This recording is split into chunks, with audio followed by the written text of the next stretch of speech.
Fala galera, beleza? Sejam bem-vindos a mais um episódio do Vini Responde, aquele quadro onde a gente responde as perguntas mais frequentes lá no meu Instagram, @ViniciusPepenido. Então se você não segue a gente por lá, já segue para você não perder nenhum conteúdo, porque lá a gente posta conteúdo diário impreterivelmente, tá?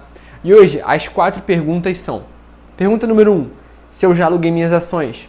Pergunta número 2, se eu costumo operar opções a seco ou travado. Pergunta número 3, se eu acho válido investir em VVB11 mesmo já investindo lá fora. E por último, se eu faço renda recorrente com opções na minha carteira de longo prazo. Então, vamos para o que interessa. Vamos responder a primeira pergunta, que é justamente se eu já aluguei as minhas ações. E bom, já indo direto ao ponto, já aluguei sim, tá? Mas tem vários pontos interessantes que você não pode deixar escapar se você tá pensando em alugar as suas ações. Se você não sabe como é que funciona esse mecanismo, eu vou te explicar agora. No mercado, existem várias maneiras de você operar. Tem como você comprar uma ação, vender uma ação, mas tem uma modalidade especial, que é a chamada de venda descoberta. A venda descoberta se caracteriza quando você vai lá e vende uma ação que não é sua.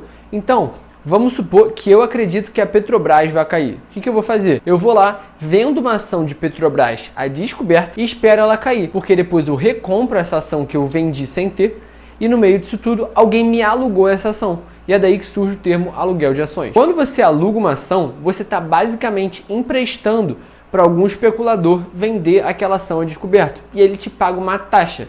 Então, você como cara que alugou a ação recebe ali um dividendo sintético com aquele papel. Então, é uma forma de você remunerar a sua carteira com um papel que você não se importa em perder. Mas os principais pontos são: o ponto número 1 é que se você tem poucas ações, ou seja, sei lá, você tem 30 ações de uma empresa, não são nem 100, não vale a pena. Por quê? Porque vai ser uma burocracia grande e em algumas corretoras você nem consegue. Então não vale a pena você fazer isso. O segundo ponto é que você tem que tomar muito cuidado com qual ação você está alugando. Porque pensa só, você comprou uma ação, sei lá, vou dar um exemplo, mas isso aqui não é recomendação de forma nenhuma, tá? Vamos dizer que você comprou Via Varejo porque você pensou que ela ia subir no mês, sei lá, de agosto de 2020, que já passou, e depois você quer se livrar da empresa, mas ela está lá alugada. Vai dar um trabalho grande, porque você vai ter que pegar de volta, e eu não sei nem como é que funciona esse processo a fundo. Então, não alugue uma ação que você está pensando em vender a médio e curto prazo. Só se você tiver aí um método muito objetivo, uma forma muito fácil de você conseguir ação. Mas não é tão simples assim. E o último é você tomar cuidado, porque quando você aluga uma ação, ela some da tua custódia da corretora. Por mais que a ação ainda seja sua, ela não aparece mais como dentro do teu saldo lá na corretora. Então, vai sumir os teus ativos e você tem que ter uma planilha para controlar isso. Então, você tem que tomar cuidado com os principais aspectos que eu já citei aqui, como se você tem pouco patrimônio, se você pensa em vender essa ação a curto e médio prazo e também se você tem uma planilha para controlar isso tudo. E agora, a gente vai para a segunda pergunta, que eu vou pegar aqui porque eu já esqueci, que foi feita aí pelo Nicolas Canguçu. O Nicolas perguntou se eu costumo operar opções a seco ou travado. Bom, existem várias formas de você operar a opção, tá? E se você é iniciante, pode ficar tranquilo. A gente, inclusive, está disponibilizando um curso gratuito que está dentro de um grupo de WhatsApp. Então, vai aparecer aqui no card o link desse grupo e vai estar na descrição também. Mas, basicamente, a opção é um contrato que você pode ou não comprar uma ação. Então, sei lá, vamos dizer que você pensa que a Petrobras vai subir. Você vai lá e compra uma opção de compra de Petrobras, porque se a Petrobras subir, você vai ganhar muito dinheiro, porque essa opção explode, tá? Ela tem um potencial de assimetria grande. Por quê? Porque em grande parte das opções, não são todas, existem operações que você pode perder muito mais do que coloca, mas tem algumas operações que você consegue um ganho extraordinário por uma perda limitada. Então é justamente essa assimetria que a gente está falando. E o potencial das opções, ele pode ser usado de diversas formas. E existem várias estratégias. Uma opção a seco, você compra a opção a seco, como o nome já diz, você compra uma opção de venda ou uma opção de compra, e você está apostando ou na alta ou na baixa do ativo. Já quando você faz uma trava, você está apostando ou numa alta travada, tipo assim, você não acha que o ativo vai explodir, só que vai subir um pouco, ou uma trava de baixa, você acha que o ativo vai cair só um pouco.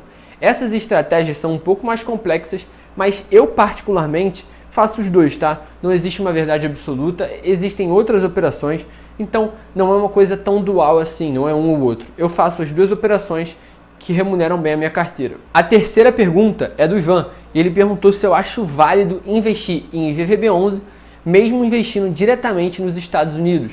E eu achei essa pergunta muito relevante, tá? Eu acredito para o investidor brasileiro, o IVVB11 seja até a alternativa mais interessante.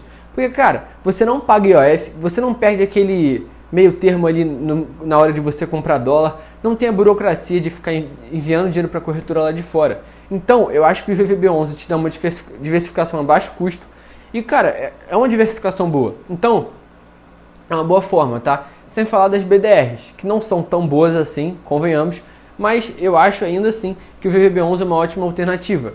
Mas se você já tem conta lá fora, já investe lá fora, talvez seja mais vantajoso você investir ou em ações individuais ou nos próprios ETFs lá de fora, porque lá eles pagam dividendo, então isso pode ser positivo para você.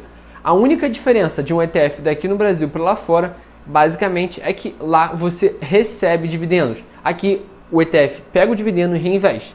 Mas você pode ver isso como uma coisa ruim ou como uma coisa boa.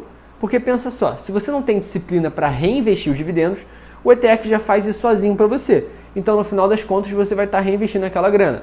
Mas se você conta com um dividendo, talvez seja mais vantajoso investir lá fora sim, tá? Eu acho que não existe uma verdade absoluta. Mas eu, particularmente, até por ser menor de idade ainda, eu não tenho conta no exterior. Então, eu só invisto em VVB11 e algumas BDR. A quarta e última pergunta foi do Daniel Feitosa, que me perguntou se eu faço renda recorrente com opções na minha carteira de longo prazo.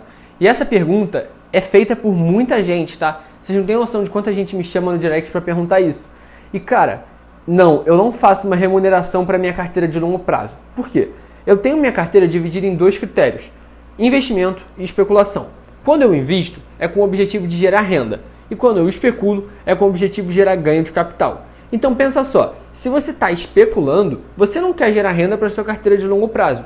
Até porque essas estratégias de renda recorrente, que são principalmente venda de put ou lançamento coberto, elas são côncavas. Ou seja, você vai ganhar em grande parte do tempo e perder em uma vezinha ou outra. Só que o problema é que essa perda ela vai ser o suficiente para compensar todos os outros ganhos. Então é uma assimetria negativa, que eu não curto tanto assim.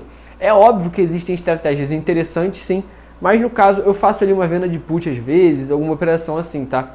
E para quem não entende do que eu estou falando, uma venda de put é basicamente quando você vende uma opção de venda.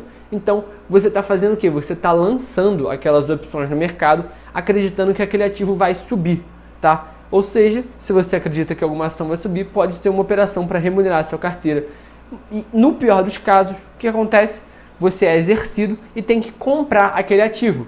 Então o que eu gosto de fazer? Lançar uma put de um ativo que eu não me importaria de ficar. Mas de qualquer forma, é uma estratégia que envolve um conhecimento um pouco mais avançado de opções e a gente vai falar disso mais pra frente. Então esse foi o Vini Responde de hoje. E fica de novo o convite para o nosso curso gratuito de opções, mas eu não sei quando você está assistindo esse vídeo. Então se você está assistindo aí no futuro, esse curso rolou, mas pode ficar tranquilo que mais pra frente vai rolar muito mais conteúdo, tá?